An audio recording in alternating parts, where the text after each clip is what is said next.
ஹெஸ்புல்லாவின் தலைவரான நஸ்ரல்லா கொல்லப்பட்ட பிறகு அதற்கு பழிவாங்கும் விதமாக ஈரான் இஸ்ரேலை தாக்கியது. 25 நாட்களுக்கு முன்னால் அக்டோபர் மாதம் 1ஆம் தேதி இஸ்ரேல் மீது பல ஏவுகணைகளை ஏவியது ஈரான். அவற்றிலே பலவற்றை இடைமறித்து அழித்துவிட்டோம், ஆனாலும் சில எங்கள் நாட்டிலே விழுந்தன, சேதத்தை ஏற்படுத்தின என்று கூறியது இஸ்ரேல். அதே சமயம் இந்த ஈரானின் செயலுக்கு பழிவாங்காமல் விடமாட்டோம் என்றும் சூளுரைத்தது. நாட்கள் கடந்தன, ஆனால் ஒன்றும் நடக்கவில்லை. ஈரான் நாட்டின் வலிமையை கண்டு இஸ்ரேல் அஞ்சிவிட்டது என்று சிலர் கருதினார்கள். இல்லை, அமெரிக்கா இப்பொழுதைக்கு தடுத்து நிறுத்தியிருக்கின்றது இஸ்ரேலை என்று வேறு சிலர் கருதினார்கள். இந்த இரு சாராருடைய கருத்துக்களுமே பொய்த்து போகின்றதைப் போல இன்று அதிகாலை ஈரானை இஸ்ரேல் தாக்கியது. நுண்ணிய தாக்குதல் என்று சொல்லப்படுகின்றது. பல விமானங்கள் மூலம் ஈரானின் இராணுவ அமைப்புகளின் மீது குண்டுமழை பொழிந்தது. அதன் மூலம் ஈரானின் இராணுவ கட்டமைப்பும் யுத்த தளவாடங்களும் மிலிட்டரி இன்ஃப்ராஸ்ட்ரக்சர் அண்ட் எக்யூப்மெண்ட் அழிக்கப்பட்டன. தன்னுடைய பங்குக்கு ஈரானும் கூறியிருக்கின்றது, பலவற்றை நாங்கள் இடைமறித்து விட்டோம், ஒரு சிலதான் எங்கள் நாட்டின் மீது விழுந்தன என்று கூறியிருக்கின்றது. போர்க்காலத்திலே யார் சொல்வதையும் முழுமையாக நம்பிவிட முடியாது. இஸ்ரேல் தனக்கு அதிகம் சேதமில்லை, பலவற்றை வானிலேயே அழித்து விட்டோம் என்று சொல்வதையும் 100% நம்பிவிட முடியாது. அதை போலவே ஈரான் இதே மாதிரி எங்கள் நாட்டின் மீது பாய்ந்தன குண்டுகள், ஆனால் பலவற்றை இடைமறித்து அழித்து விட்டோம், சில நஷ்டங்கள் மற்றும் தான் ஏற்பட்டன என்று கூறுவதையும் முழுவதுமாக நம்பிவிட முடியாது. 2 நாடுகளுக்கும் ஓரளவாவது சேதம் ஏற்பட்டிருக்கின்றது என்பதைத்தான் நாம் சொல்ல முடியும். இதைத் தொடர்ந்து மிக முக்கியமான அறிக்கை ஒன்றை வெளியிட்டிருக்கின்றது இஸ்ரேல். அதாவது அக்டோபர் மாதம் 1ஆம் தேதி ஈரான் நடத்திய தாக்குதலுக்கு இன்று நாங்கள் எதிர்த்தாக்குதல் நடத்திவிட்டோம், பழி வாங்கிவிட்டோம், இப்போதைக்கு இத்துடன் முடித்துக் கொள்கின்றோம். அதாவது ஈரான் அடித்தது, நாங்கள் திருப்பி அடித்தோம். மேலும் மேலும் ஈரானை தொடர்ந்து தாக்கிக் கொண்டிருப்பதிலே எங்களுக்கு விருப்பமில்லை. ஆனால் இதற்கு இப்பொழுதைய நிகழ்வுக்கு, இன்று அதிகாலை நடந்த நிகழ்வுக்கு, இஸ்ரேலின் பதிலடிக்கு மேலும் போரிலே ஈரான் இறங்கினால் சும்மா விடமாட்டோம், பலமாக தாக்குவோம் என்று எச்சரிக்கையுடன் தெரிவித்திருக்கின்றது இஸ்ரேல். அப்படியே நிச்சயம் செய்வார்கள் என்று உறுதியாக நம்பலாம். எனவே ஈரானின் செயல் என்ன, இனி வரப்போகின்ற செயல் என்ன என்பதை பொறுத்துத்தான் இஸ்ரேலின் எதிர்வினை அமையும். போர், ஈரான் இஸ்ரேலுக்கான போர் இன்னும் வலிமை பெற்றால் அதற்கு நாங்கள், இஸ்ரேல் பொறுப்பாளி அல்ல, ஈரான் தான் முழு பொறுப்பாளி என்று சித்தரிப்பதற்காக அவர்கள் அவ்வாறு கூறியிருக்கலாம். அது எப்படி ஆயினும் இன்று அதிகாலை நடந்த இஸ்ரேலின் தாக்குதலிலே ஈரானின் சில இராணுவ அமைப்புகள் மட்டுமே தாக்கப்பட்டு தரையோடு தரையாக ஆக்கப்பட்டு இருக்கின்றன. வேறு கடுமையான வினைகளை இஸ்ரேல் ஆற்றவில்லை. இஸ்ரேல் மீது ஈரான் தாக்குதல் நடத்திய உடனே இஸ்ரேல் திருப்பி தாக்கும் என்பதை நாம் அனைவரும் அறிந்திருந்தோம். நான் என்ன எதிர்பார்த்தேன் என்றால், இதை ஒரு நல்ல வாய்ப்பாக பயன்படுத்தி கொண்டு ஈரான் நாட்டின் யுரேனியத்தை செறிவூட்டும் வசதிகளை எல்லாம் இஸ்ரேல் அழித்துவிடும் என்று எதிர்பார்த்தேன்.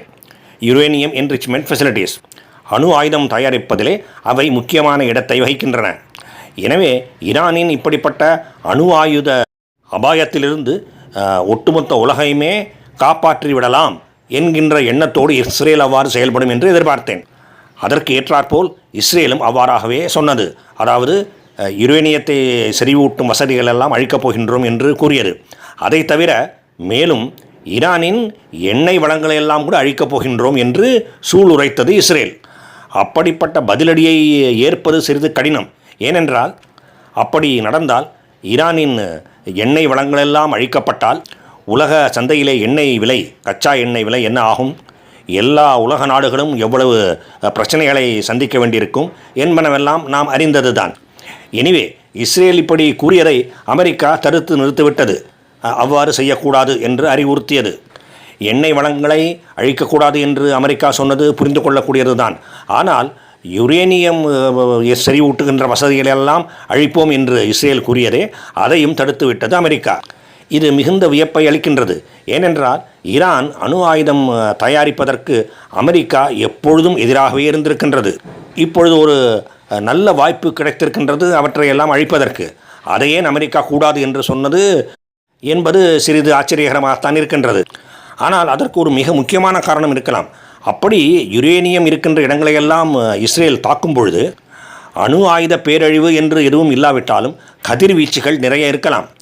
அதனால் ஈரானின் பல்லாயிரக்கணக்கான பல லட்சக்கணக்கான மக்கள் பாதிப்புக்கு உள்ளாவார்கள் என்பதாக இருக்கலாம். அதுதான் காரணமாக இருக்கலாம். அப்படி நடந்தால் இஸ்ரேலுக்கும், இஸ்ரேலை அமெரிக்கா ஆதரித்தால் அமெரிக்காவுக்கும் உலக அரங்கிலே மிக மிக கெட்ட பெயர் ஏற்படும். ஈரானின் பேரழிவுக்கும் வழிவகுக்கலாம். ஈரான் இஸ்ரேல் மீது நடத்திய தாக்குதலின் விளைவு என்ன என்பதை பார்க்கும் பொழுது இது, அதாவது ஈரானுக்கு அப்படிப்பட்ட பேரழிவை உருவாக்குவது மிக மிக அதிகம், கிராஸ்லி டிஸ்ப்ரப்போர்ஷனேட் என்று சொல்லலாம்.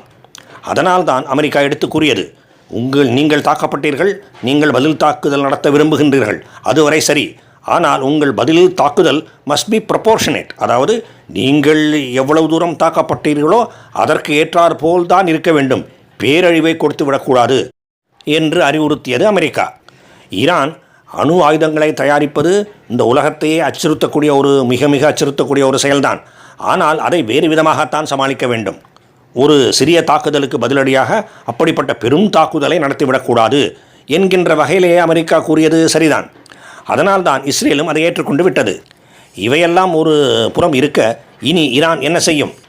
சரி, நாம் அடித்தோம், அவர்கள் திருப்பி அடித்தார்கள் என்று அந்த நாடு ஈரான், குறிப்பாக கமெனே அமைதி அடைந்து விடப் போவது இல்லை.